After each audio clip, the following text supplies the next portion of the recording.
Good morning. A warm welcome to everybody. I'm honoured to be here hosting this online mental health in a COVID-19 world. It's wonderful to have you all join us today, and a special warm welcome to the students and teachers from Kogarah High School who are joining us. My name is Melinda McNaughton and I'm the Coordinator of Library Programs at Georges River Libraries. I'm here in our state-of-the-art facility, our Media Lab, new, fresh at Hurstville Library. I would like to acknowledge the Bidjigal people of the Eora Nation where I stand today. Now today's session is part of Georges River Council's Be Kind to Your Mind program. We've got a dizzying array of free online resources, including today's interview, plus a whole bunch of links and extra information should you require to delve a little deeper into what is mental health and what it means to us. To kick off today's session, I would like to welcome the Mayor of Georges River Council, Councillor Kevin Green. Welcome to the inaugural Georges River Council Be Kind to Your Mind online series to support positive mental health. As we are meeting across the country in this virtual space, each of us stands upon the lands of many different nations. I'd like to take a moment to acknowledge the traditional custodians of all the nations from wherever you are joining us today. I am here on Bidjigal land and I pay my respect to all elders past, present and emerging. And I extend that respect to other Aboriginal and Torres Strait Islander peoples joining us today. The reason we are here today is to raise awareness and support mental health in the current COVID-19 world. Today we are launching a series of online events, webinars and information resources that will run throughout September and October, which is National Mental Health Month. Recent Australian studies have shown that 78% of people have reported that mental health problems have worsened during the COVID-19 pandemic. 62% reported increased levels of depression and 50% experienced increased anxiety as a result of COVID-19. In March this year, Lifeline answered 90,000 calls for help, an increase of 25% compared to the same time last year. These figures are alarming, and we know that we can't just ignore the problem, so we have put together this special series just for your information. The Be Kind to Your Mind program will cover a broad range of topics, including managing anxiety in children, supporting people with drug or alcohol addiction, breaking down the stigma of depression, as well as offering practical online sessions in yoga, meditation, Tai Chi and mindfulness. We have events, information and strategies for people of all ages, from infants and teenagers through to adults and seniors. I encourage you to get involved and be kind to your mind. Join the series and hear strategies from experts to help support you, your family and friends nurture your mental health in this present climate and beyond.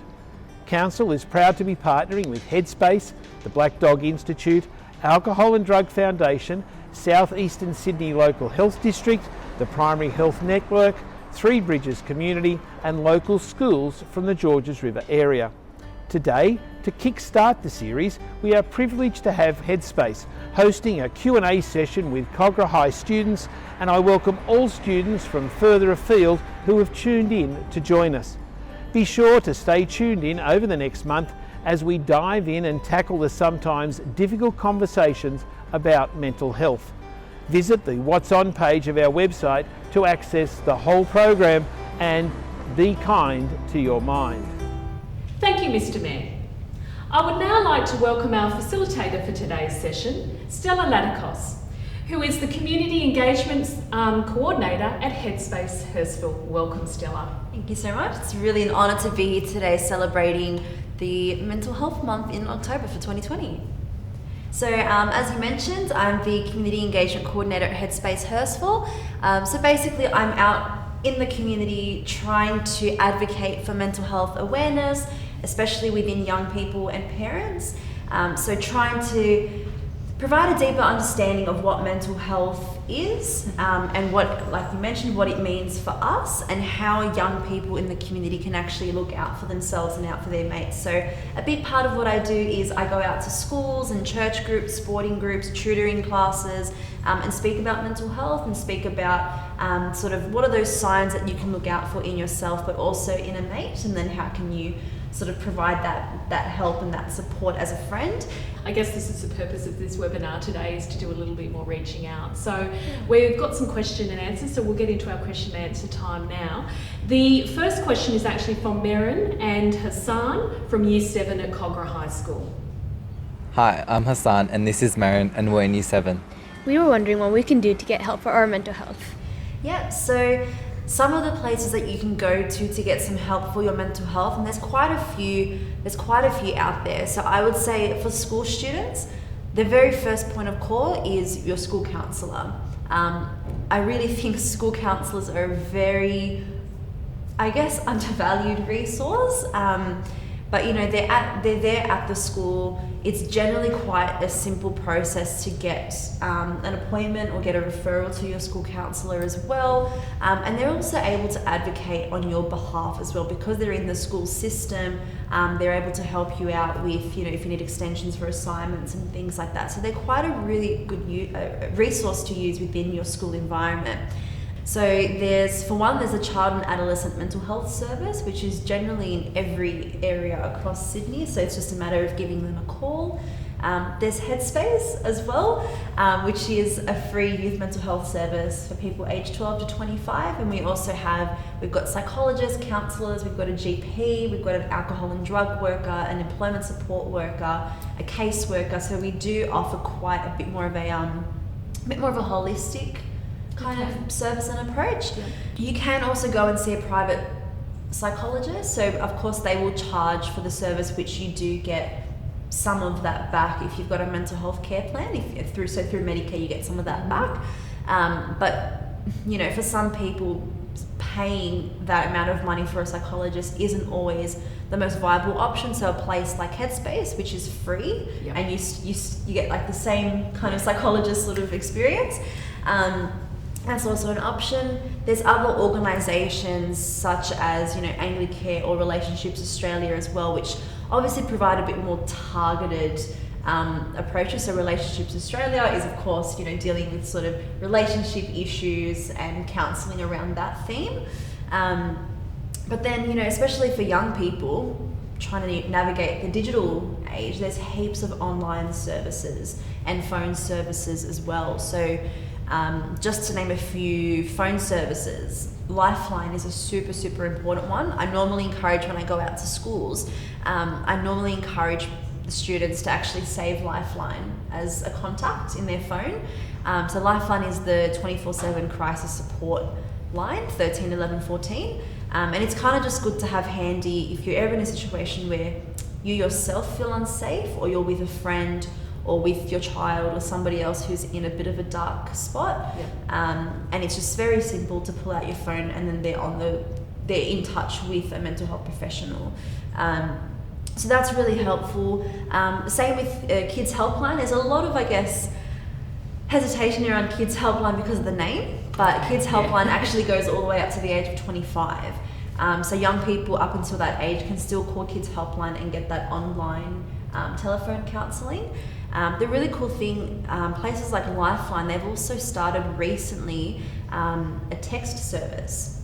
Okay. So say if you're on the train, for example, and you're feeling really unwell, but you don't want to pick up the phone and obviously have that conversation in front of everybody else, you can actually text the mental health professionals at Lifeline. So they're more, I guess, the more crisis or acute and severe sort of services. And if you kind of go down the line, places like Beyond Blue, Reach Out, Butterfly Foundation, all of those organisations have like online chat groups and online support groups, which are really useful for people that, you know, maybe you're just starting to feel a bit wobbly, maybe you're just starting to struggle a bit and you're not quite ready to go and seek help yet. That could be a really good sort of interim thing to do to sort of introduce you to the support space. So Headspace as well, we've got an online support service called Headspace, which is basically like Facebook Messenger, but you're talking to a mental health professional. And I guess that allows a bit of that anonymity if people they're not quite ready to talk to someone they know, just to get that initial advice maybe. Yeah. And I think as well, like, even when I'm still a young person, but when I was younger as well, and the very first time I reached out for support when I needed it, I think it was really nice to have somebody else to talk to who didn't know me, didn't know what I was going through, to kind of just have that external second opinion. And the first person that I actually spoke to was my school counsellor, because I was worried about a friend of mine who was going through a really, really dark time, and it was impacting on my own well-being as well, but I also wanted to find out how I could support them. So I've actually got a really positive experience of school counsellors. And I think that's great that you've given lots of options there, because I guess you talked about the importance of the school counsellor, and I think that's important for the students to understand, but there are some people, it's that, as you said, that stigma of not perhaps wanting to go. So I think it's great, Stella, that you shared that you were able to go to your school counsellor and have that support from them, and that the students know that is an important part for you for school. But I was also interested to hear, I guess, how many professionals you have on site at Headspace. Like the young person wants to see a psychologist to kind of manage their anxiety a bit better. Then somewhere along the track, maybe they need a physical or sexual health check so they can go to the GP. Maybe the year after or something like that, they might find that they're starting to engage with alcohol or drugs on a bit of an unhealthy or unhelpful level. And we've got the alcohol and drug counsellor as well. So it's kind of designed to be a really holistic service as well. And we've got the employment service as well. So, if a young person is experiencing some anxiety and it's impacting on a lot of areas on their life, but maybe one area is trying to find a job or go for an interview. So while they're accessing their psychologist, they can also then see the employment worker to kind of build up that confidence in interview skills and things like that. Great. Yeah. Thank you for that. We now have a question from Sean in Year 8. Hi, my name is Sean and I am from Year 8. What do you think is the best way to maintain positive mental health throughout the school year? One thing that I definitely learnt when I was in high school was learning how to be really self-aware. So being able to identify in yourself those early signs that maybe you're starting to struggle a little bit, that maybe you're not, your usual coping strategies or the things that normally make you feel happy or make you feel good aren't really working anymore. And I think it's definitely a skill that you need to work on. And one thing that, like, for example, when I go out to schools, we run a whole workshop on how to maintain a healthy self and self-care. And we actually make a self-care plan where young people can identify, how do I know that I'm actually not traveling well? So what are the signs? Do I not sleep well? Do I not eat as much as I normally do? So we kind of look at all of those signs and then look at, well, if I'm noticing these, who can I talk to and what can I do? And I think having that awareness, because a lot of the time what I find, and I myself did it as a young person as well, you kind of just go through life, and even though if you're having like a really difficult time, you're kind of just like, oh yeah, it's just high school stress, exams, just being a teenager kind of a thing, whereas sometimes it's actually not. And it's probably a lot better to get on top of that before it progresses into anything a lot worse than what it currently is. Break a bone, or you sprain an ankle, or you start to get the sniffles, you go straight to the GP. You go straight to the GP, you get antibiotics, you get a referral to a physio, whatever it is. I'm a huge advocate, and I have been for years, that if you notice those same things within yourself, like you're not sleeping well, you're moody, you're grumpy, or you're a bit more anxious than what you normally are, it should be equally as, I guess, normal to be, you know what, I'm not feeling that great mentally, I'm going to go to my GP, or I'm going to go and see the school counsellor. If you feel, okay, I need to do something, but I don't know who to talk to a trustworthy friend. I mean, obviously you were concerned about a friend when you were younger. Can that be helpful? I mean, obviously you have to trust that friend.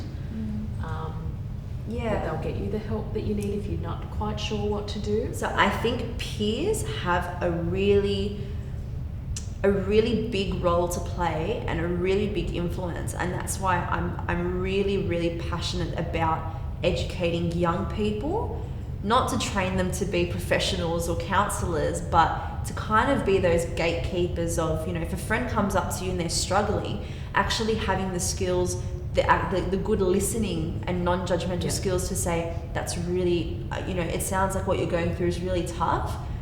Here are a list of places that we can go to. I know Headspace, I know Lifeline, I know Beyond Blue, all these different services, also involving adults in the conversation who can actually help you take those steps to sort of get better. I think, and just this year as well has been one massive year. And I think a lot of people's regular self-care strategies might have gone a bit out the window. So one thing that I was sort of promoting during this year is that there's a lot that's happened that we can't control. To some degree, you can control what food you put in your mouth, what time you go to bed, how much you're on social media, what exercise you do, who you talk to in your friendship circle. And although they might seem like really small, you know, trivial things, those things actually give you a sense of control. Okay, so I think that's a very important message that Stella's delivered there about being self-aware. And it's okay to worry about yourself and take that mental check of how you're feeling. Okay, Stella, we have another question. And this one is from Anya in Year 8. Hi, my name is Anna and I'm from Year 8. My question is, how can I speak to or help someone with mental health concerns like depression or anxiety? Before you go to start that conversation, kind of have maybe a bit of a plan of, okay, well, if they're going to open up to me about something that they're struggling with, maybe I can jot down some places that I can recommend they go speak to somebody, like Headspace, Beyond Blue, 3 Bridges, whatever it is. Asking a simple, are you okay? They might not open up to you the very first time, and that's a really common thing. It's so common for people to say, hey, are you okay? Like, yeah, I'm fine. And then it kind of just shrugs off, but you know that person's not okay. Yeah. But if they're not ready to speak in that very moment, don't push it. Okay.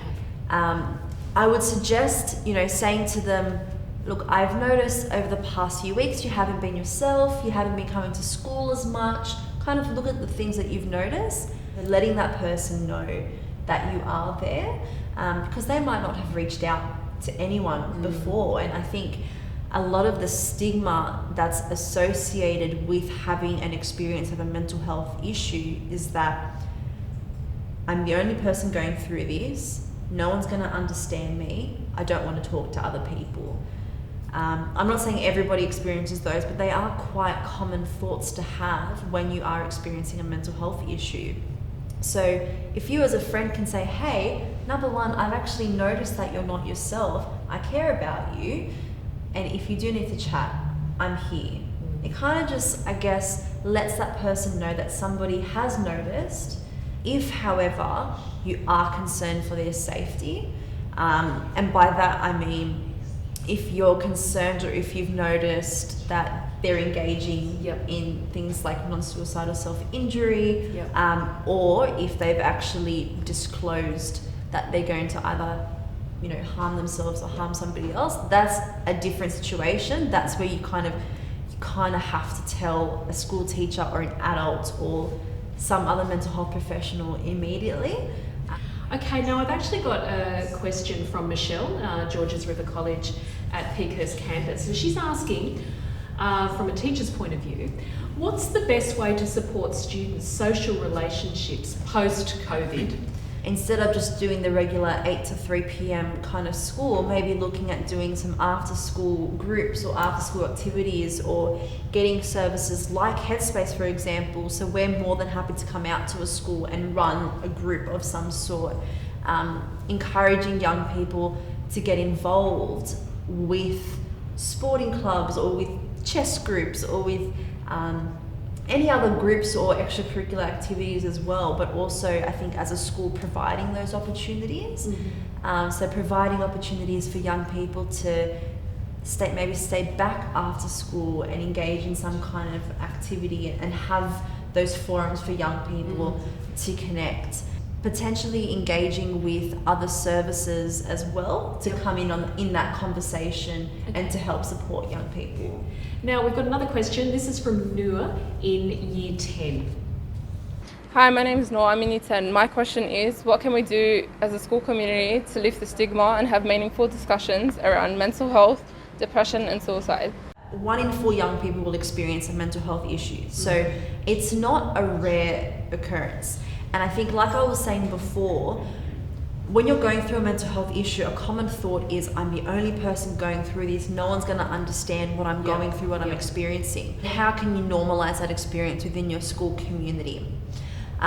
So I think having sort of, I wouldn't say events, but I guess having certain days set out, like Are You OK Day, Mental Health Month, and even throughout the year, setting a few days a term dedicated towards mental health advocacy.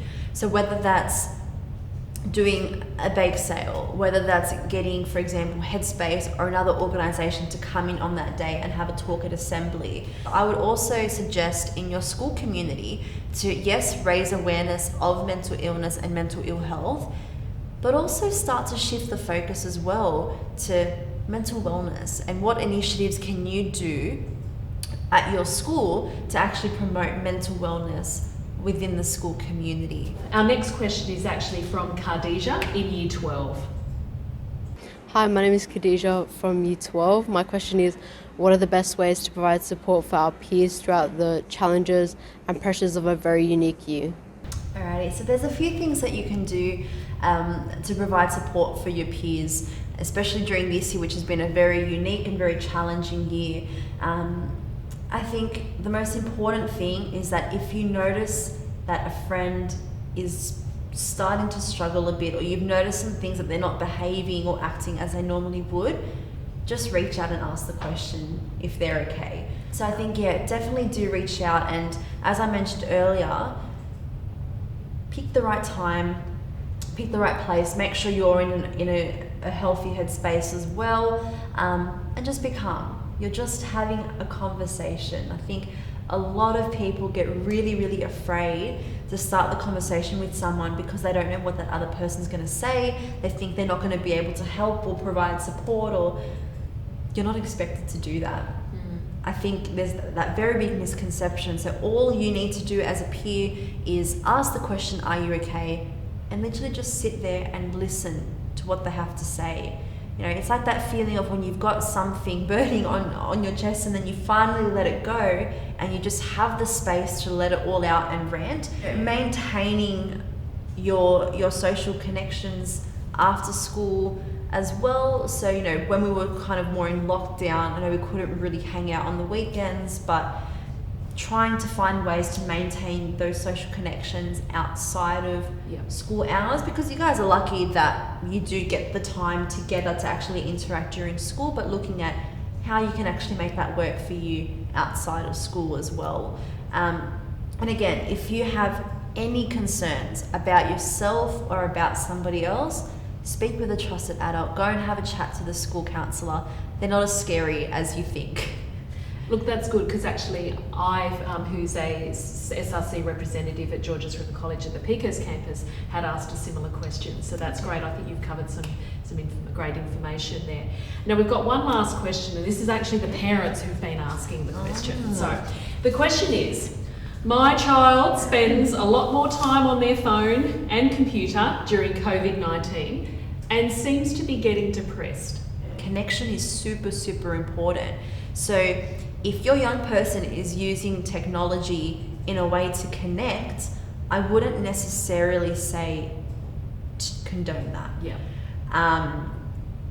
Because yes, but then again, obviously people use technology and gaming and social media and all of that for very different reasons, and I think it's about not approaching your young person from the, you're on the screens too much, you have to get off, curfews, all this kind of thing, because you're creating a very unnecessary barrier with your young person. And I think it's about opening up that conversation with them and actually asking them, what do you get out of these video games, or why are you on video games? And is it checking who they're connecting with? It could be their best mate. He's been feeling a bit, and this is the way that we've kept in contact because I don't see him at school at the moment, or I know it's a way to connect. So it's about approaching that conversation the right way, I guess. Yeah. Thank you, Stella. Now that's all the questions, so thank you. I guess before we finish, I just ask you maybe 2 quick key takeaways from our discussion today and the questions that we've had. Yeah, look, I think the 2 things that I would encourage you to take away from this whole thing is that firstly, you aren't alone, and secondly, there is a lot of support out there. So reach out for support. As soon as we notice that we're not coping or that we are struggling, be honest with yourself about that. And I really encourage, don't bottle it up, speak to somebody and get support. Okay, great. Thank you, Stella. Look, thank you so much for joining us today and sharing your wisdom, your knowledge and your experience with us. And I'd also like to thank the students from Kogarah High School and Georges River College Peakhurst campus for joining us and asking those questions. I do hope that you've learned something from today and maybe gained some insight into how you may be feeling right at this moment. Stay tuned with us over the next few weeks and throughout that month of October as we do share our program with you. So check out georgesriver.nsw.gov.au, our health and safety page on the website. Now, if any of the topics today have caused you any concern and you'd like to talk to someone further about your own mental health, reach out to a friend, reach out to a family member, or you can contact Headspace at headspace.org.au. Thank you again for joining me today, Stella. Stay safe and be kind to your mind.